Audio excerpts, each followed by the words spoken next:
ETF index mutual funds నేర్చుకుని stock మార్కెట్లో రాణించాలనుకుంటున్నారా? వెంటనే ఈ నెంబర్కి కాల్ చేయండి. Welcome to Suman TV. నేను మీ సుమన్ టీవీ నాగ్. కేంద్ర ప్రభుత్వం ఒక చట్టాన్ని తీసుకురాబోతున్నట్లయితే మనకు తెలుస్తుంది. ఎవరికైనా సరే అప్పిచ్చిన తర్వాత అంటే జనరల్గా కొంతమంది వడ్డీ ఇంతని చెప్పేసి రైన్ చేసుకుంటారు, మన చేత పీడించుకు తింటారు. కొన్ని లోన్ యాప్స్ అయితే చాలా దారుణంగా ఉంటాయి. వాటికి సంబంధించినటువంటి వాటిలో ఒక చట్టాన్ని అమల్లోకి తీసుకురాబోతున్నట్లయితే తెలుస్తుంది. వాటికి సంబంధించినటువంటి పూర్తి వివరాలు ఏంటి అనేది ఈరోజు మనతో పాటు హైకోర్టు అడ్వకేట్ అలగిరి రవీంద్రనాథ్ గారు ఉన్నారు. అది వారి మాటలో తెలుసుకుందాం. Hello sir. హాయ్ అండి నాగరాజ్ గారు. సార్, కేంద్ర ప్రభుత్వం ఒక చట్టాన్ని అమల్లోకి తీసుకురాబోతోంది అనేటువంటి విషయం తెలుస్తుంది మనకి. ఎవరైనా అప్పిచ్చినా లేదంటే అప్పు తీసుకునేటప్పుడు తెలియకుండా కొంతమంది ఎలా అంటే వడ్డీకి ఎక్కువ రైన్ చేసుకుంటూ ఉంటారు. దానివల్ల తెలియకుండానే సఫర్ అయ్యేటువంటి సిచ్యువేషన్స్ ఎక్కువ చూస్తాం మనం. ఎలా అంటే కొంతమంది వడ్డీ కట్టలేక జీవితాన్ని స్పాయిల్ చేసేసుకుంటూ ఉంటారు. వాటి నుంచి ఉపశమనం కోసం ఇలాంటిది ఒకటి తీసుకురాబోతున్నట్లయితే తెలుస్తుంది. దీనికి సంబంధించిన పూర్తి వివరాలు ఏంటి సార్? అప్పిచ్చినవాడు వైద్యుడు అన్నది ఒకప్పటి నానుడి. కానీ నేటి ఆధునిక సమాజంలో అప్పిచ్చినవాడు తీసుకున్నవాడు ఇద్దరు కూడా శిక్షార్హులు అని చెప్తుంది నూతనంగా ఏర్పాటు చేసినటువంటి చట్టంలో. ఇది యాక్చువల్గా డ్రాఫ్టింగ్ తీశారు. Unregulated regular of lending regularities అని చెప్పి ఒక యాక్ట్ 2025 యాక్ట్ ప్రకారం సెంట్రల్ గవర్నమెంట్ ఒక డ్రాఫ్ట్ కమిటీ ఏర్పాటు చేసింది. ఇందులో లెండింగ్ అంటే అప్పు ఎవరెవరు ఇవ్వాలి, ఎవరు తీసుకోవాలి, అప్పు ఇవ్వడానికి ఉన్నటువంటి అర్హతలు ఏమిటి అన్నది ఒక డ్రాఫ్టింగ్ చేస్తూ ఒక ముసాయిదా ఏర్పాటు చేసి ఆ ముసాయిదాని పబ్లిక్ డొమైన్లో పెట్టడం జరిగింది. సెంట్రల్ గవర్నమెంట్ యొక్క పబ్లిక్ డొమైన్లో. దీంట్లో 21 సంస్థలు అంటే ముఖ్యంగా భారతీయ రిజర్వ్ బ్యాంక్, అదేవిధంగా state bank of India, LIC of India, అదేవిధంగా మరికొన్ని నాబార్డ్ ఒకటి, అలాగే society, public societies, cooperative societies, ఇట్లా 21 సంస్థల తరపు నుంచి ఇవి రెగ్యులేటరీ అంటే ప్రభుత్వ యంత్రాంగం యొక్క ప్రభుత్వం యొక్క అజమాయిషిలో ఉన్నటువంటి అప్పు ఇవ్వడానికి అర్హత ఉన్నటువంటి సంస్థల లిస్టులో ఒక 21 లిస్టులు అందులో పెట్టడం జరిగింది.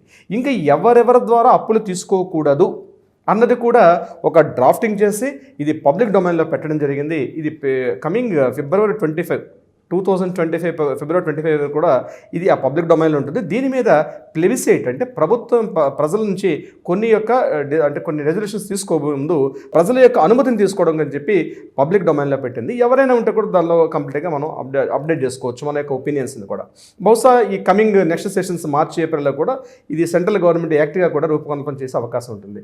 దీని ప్రకారం ఈ డ్రాఫ్టింగ్ కమిటీ ముసాయిదా 99% ఇదే రేపు ఫైనల్ లిస్ట్ అయ్యే కూడా అవకాశం ఉంటుంది. సో ఈ చట్టం ఏం చెప్తుంది అంటే ఎవరైనా సరే ఇప్పుడు నేను చెప్పినటువంటి ఈ 21 లిస్టులో ఉన్నవి కాకుండా లేదా ప్రభుత్వం ద్వారా అనుమతి పొందినటువంటి ఏవైనా సంస్థలు కాకుండా ఏజెన్సీలే కాకుండా వేరే ఎవరైనా వ్యక్తి ముఖ్యంగా అప్పు ఇవ్వడం నేరం, అప్పు తీసుకోవడంలో రికవరీ చేయడంలో కూడా ఏదైనా బలవంతంగా ప్రయోగాలు చేసినా, ముఖ్యంగా ఆ వ్యక్తి ఇంటికి వెళ్ళినా అదేవిధంగా ఆయన్ని ఫిజికల్ హెరాస్మెంట్ చేసినా, మెంటల్ హెరాస్మెంట్ చేసినా 3 సంవత్సరాల నుంచి 7 సంవత్సరాల వరకు కూడా ఒక శిక్ష ఉంటుంది అని చెప్తూ ఆ యొక్క ముసాయిదా కమిటీలో ఆ చట్టంలో కూడా చెప్పడం జరిగింది.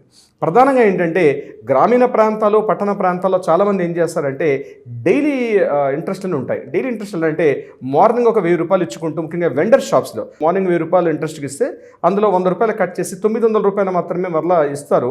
ఈవినింగ్ వచ్చి మళ్ళీ అందులో 1000 రూపాయలు కలెక్ట్ చేసుకున్నటువంటి కొన్ని వందల వేల నుండి లోకల్ అంటే పబ్లిక్లో ఏం చేస్తారంటే జస్ట్ ఒక చిన్న చిట్టాపొద్దు పాస్ పుస్తకం ఉంటుంది. పాస్ పుస్తకంలో పొద్దున కూడా వస్తారు, పేమెంట్ ఇచ్చుకుంటూ వెళ్తారు, ఈవినింగ్ రికవరీ చేసుకుంటూ వెళ్తారు. అలాగే వీక్లీ చేసేవాళ్ళు ఉంటారు, మంత్లీ చేసేవాళ్ళు ఉంటారు. ఆ ఇచ్చే వాళ్ళకి ఎక్కడ కూడా పబ్లిక్ నుంచి గవర్నమెంట్ నుంచి ఎటువంటి లైసెన్స్ లేకుండా వాళ్ళు ఇస్తూ ఉంటారు. అంటే ఆ వ్యాపారం చేసుకోవడం నిమిత్తం చాలా చోట్ల ఇది ఒక అసంఘటితంగా జరుగుతూ ఉంటుంది. దీనికంటే ఒక రెగ్యులేషన్ యాక్ట్ అంటూ లేదు మనకి. దీనివల్ల చాలామంది వ్యాపారాలు చేసుకుంటుంటారు. ఒకవేళ అమౌంట్ పే చేయకపోతే, ఇన్ టైంలో ఇవ్వకపోతే, మార్నింగ్ ఇచ్చి ఈవినింగ్ కానీ ఇవ్వకపోతే ఖచ్చితంగా ఒక గూండా ఏజెంట్ చేస్తూ వాళ్ళ మీదకి ఫిజికల్గా దౌర్జన్యానికి వెళ్తారు, అంటే కొట్టడానికి వెళ్తారు, కొంతమంది గుండాగిరి చేస్తారు, వాళ్ళ ఆస్తులను స్వాధీనం చేసుకుంటారు, ముఖ్యంగా ప్రామిసరీ నోట్ రాసుకోవడం. అంటే ఆ యొక్క టెన్షన్ భరించలేక చాలామంది బలవన్మరణాలు కూడా పాల్పడిన సంఘటనలు చాలా ఉన్నాయి. ఇది విలేజ్లో పట్టణాలు జరిగితే మోడర్న్గా వచ్చినటువంటి మొబైల్ ద్వారా మరికొన్ని లోన్ యాప్స్ వచ్చాయి. ఈ లోన్ యాప్స్లో ఏం చేస్తారంటే జస్ట్ స్టూడెంట్స్ కావచ్చు, చిన్న సాఫ్ట్వేర్ ఉద్యోగులు, చిన్న ఉద్యోగులకు ఏం చేస్తారంటే ఒక 10,000 రూపాయల వరకు, ఒక 20,000 రూపాయలు స్మాల్ అమౌంట్సే. ఈ స్మాల్ అమౌంట్ ఇన్ టైంలో ఇవ్వకపోతే వాళ్ళ యొక్క ఫ్రెండ్స్ సర్కిల్లో కానీ లేకపోతే వాళ్ళ పేరెంట్స్కి కానీ వాళ్ళ ఫ్యామిలీ సర్కిల్స్లో కానీ వీళ్ళందరికీ చెప్తూ చాలా హెరాస్మెంట్ చేస్తారు, ఇంటికి వెళ్ళి కూర్చుంటారు, గూండాగిరి చేస్తారు, దౌర్జన్యాన్ని కూడా దిగుతారు. మనం ఇటీవల కాలంలో కొన్ని సంఘటనలు చూసినప్పుడు ఏంటంటే ఆ భయానికి కొంతమంది ఆ లోన్ యాప్స్లో కొన్ని వందల కేసులు మనం చూసాం. ఆ లోన్ యాప్స్లో ఉన్నటువంటి రికవరీ ఏజెంట్స్ పెట్టిన దౌర్జన్యాలను తట్టుకోలేక చాలామంది సూసైడ్ అటెంప్ట్స్ కూడా చేసుకున్న చాలా సంఘటనలు మనం చూడడం జరిగింది. సో వీటన్నిటికీ కూడా అడ్డుకట్ట వేయాలనే ఉద్దేశంతో ప్రధానంగా లోన్ యాప్స్ విషయంలో కాల్ మనీ అని చెప్పి కొన్ని యాప్స్ కానీ, అదేవిధంగా లోన్ యాప్స్లో మీకు స్టూడెంట్స్కి ఇచ్చిన యాప్స్ చాలా యాప్స్ అనేవి రావడం వల్ల దీన్ని అడ్డుకట్ట వేసే ఉద్దేశంతో ఈ యొక్క ముసాయిదా చట్టాన్ని ప్రభుత్వం ఏర్పాటు చేయడం ప్రధాన ఉద్దేశంగా కనిపిస్తోంది.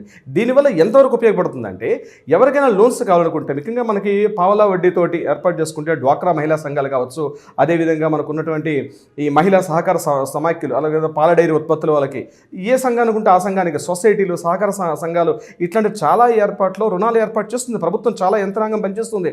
అయినప్పటికీ కూడా అక్కడికన్నా అర్జెన్సీగా వస్తుంది. అక్కడ డ్రాఫ్ట్ అంటే మనకి డాక్యుమెంటేషన్ ఎక్కువ ఉంటుంది ఉద్దేశంతో చాలామంది ఏం చేస్తారంటే ప్రైవేటు వ్యక్తుల ద్వారా మనం అప్పులు తీసుకోవడం జరుగుతుంటుంది. దీనికి ఎటువంటి ఒక విధి విధానం ఉండదు. సార్, మరి ప్రామిసరీ నోట్కి ఏ విధంగా ఉండే అవకాశం ఉంటుందండి? అంటే ఈ ప్రాసెస్లో లీగల్గా ఏంటంటే ప్రామిసరీ యాక్ట్ అని చెప్పి ప్రత్యేకంగా ఒక యాక్ట్ కూడా ఉంది.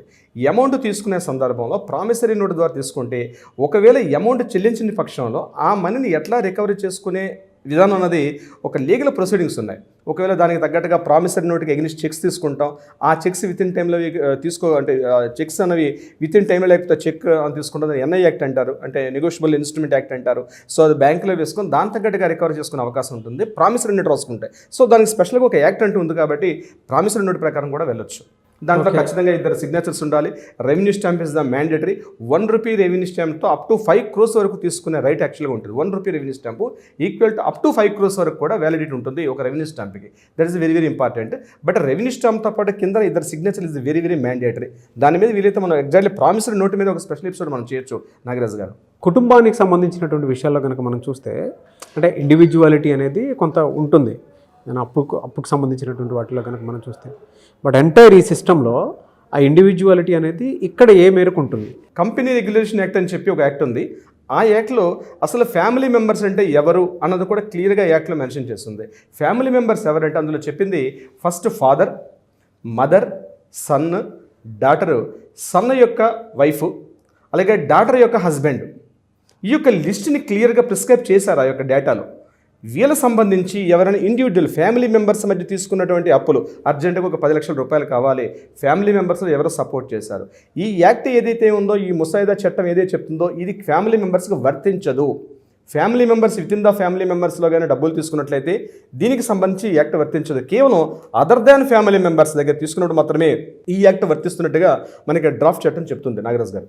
సార్, ఇలాంటివి జరిగినప్పుడు జనరల్గా పనిష్మెంట్స్ ఏ విధంగా ఉండే అవకాశం ఉంటుందండి? పనిష్మెంట్స్ ప్రధానంగా 3 సంవత్సరాల నుంచి up to 7 years, up to 10 years వరకు కూడా వేసే విధానం ఉంటుంది. ఇక్కడ కూడా మళ్ళా 2 రకాలుగా ఉంటుంది. ఇంటి దగ్గరకు వెళ్ళి ఫ్యామిలీ మెంబర్స్ మీద, అంటే ఎవరైతే అప్పు తీసుకున్నాడో ఆ తీసుకున్న వ్యక్తి కాకుండా ఫ్యామిలీ మెంబర్స్ దగ్గరికి వెళ్ళి కానీ హెరాస్మెంట్ చేస్తే మళ్ళీ దానికి ప్రత్యేకమైన శిక్షలు ఉన్నాయి. అట్లా కాకుండా ఇంటికి వెళ్ళి దౌర్జన్యం చేసినా, లేదా వాళ్ళని ఫిజికల్గా హెరాస్మెంట్ చేసినా, వాళ్ళ చేత చేయి చేసుకున్న కొట్టినా వారికి మళ్ళీ అదనంగా శిక్షలు ఉంటాయి. శిక్షలు వేరే విధంగా ఉంటాయి. సో అప్పు ఇచ్చేటప్పుడే 1కి 10 సార్లు ఆలోచించుకోవాల్సిన అవసరం ఈ చట్టం అర్థం తెలుపుతోంది. ప్రధానంగా ఏంటంటే ఇప్పుడు నేను స్టార్టింగ్లో చెప్పినట్టుగా ఏవైతే 20 యొక్క రెగ్యులేషన్ యాక్ట్స్ ఉన్నాయో, అంటే నేను చెప్పినట్టుగా ఆర్బీఐ నుంచి బ్యాంకింగ్ సెగ్మెంట్, సహకార సొసైటీలు, ఇవి కాకుండా ప్రైవేటు వ్యక్తులు ఎవరు కూడా క్లియర్గా ఒకటి సింగిల్ స్టేట్మెంట్లో చెప్పాలంటే అదర్ దాన్ ఈ 21 కాకుండా పర్సనల్ టు పర్సనల్ సింగిల్గా అన్నది అమౌంట్ తీసుకోవడం, ఇవ్వడం నేరమే, తీసుకోవడం కూడా నేరమే. అది క్లియర్గా చెప్తోంది ఈ యొక్క డ్రాఫ్ట్ చట్టం అండి నాగరాజ్ గారు. సరే, దీనికి సంబంధించినటువంటి పూర్తి సమాచారం కోసం లేదంటే ఎవరైనా సరే ఇలా బాధితులు చాలామంది ఉన్నారు, మీలాంటి వాళ్ళని అప్రోచ్ అవ్వాలి అనుకున్నటువంటి వాళ్ళు ఉంటారు. సో మీరు టైం ఇస్తారు, అపాయింట్మెంట్ తీసుకోవచ్చా? మీరు చాలామంది ఈ అప్పుల ఊబిలో పడి బలవన్మరణాలకు పాల్పడిన సంఘటనలు చాలా చూస్తాం. మన దగ్గర చాలా కేసులు కూడా ఈ రకంగా వస్తుంది. అయితే ఈ చట్టం కన్నా ముందు, ఈ చట్టం కొత్తగా రాబోతున్న చట్టానికి అయినప్పటికీ కూడా, కానీ దీనికి రిలేటెడ్ చాలా యాక్ట్స్ చాలా ఉన్నాయి ప్రజెంట్. ఈ చట్టాలకు సంబంధించి ఎవరైనా ఇటువంటి బాధితులుగా ఉన్నప్పుడు, అంటే వేధింపులకు గురవుతున్నా, ఈ రకమైన సమస్యల చక్కం ఇరుక్కున్న వాళ్ళు ఎవరైనా సరే కింద స్క్రోల్ అవుతున్న కాంటాక్ట్ అవుతున్న నెంబర్ కానీ కాంటాక్ట్ చేయగలిగితే మన లీగల్ టీం వాళ్ళకి అప్రోచ్ అవుతారు. డెఫినెట్గా న్యాయపరంగా వాళ్ళకి సలహా సంప్రదింపులు, పరిష్కారం ఇచ్చే దిశగా కూడా ప్రయత్నం చేస్తారు నాగరాజ్ గారు. గుడ్ ఇన్ఫర్మేషన్ అండి. థ్యాంక్ యూ అండి. Thank you so much Alagari Ravindranath garu. Thank you so much Nagaraj గారు.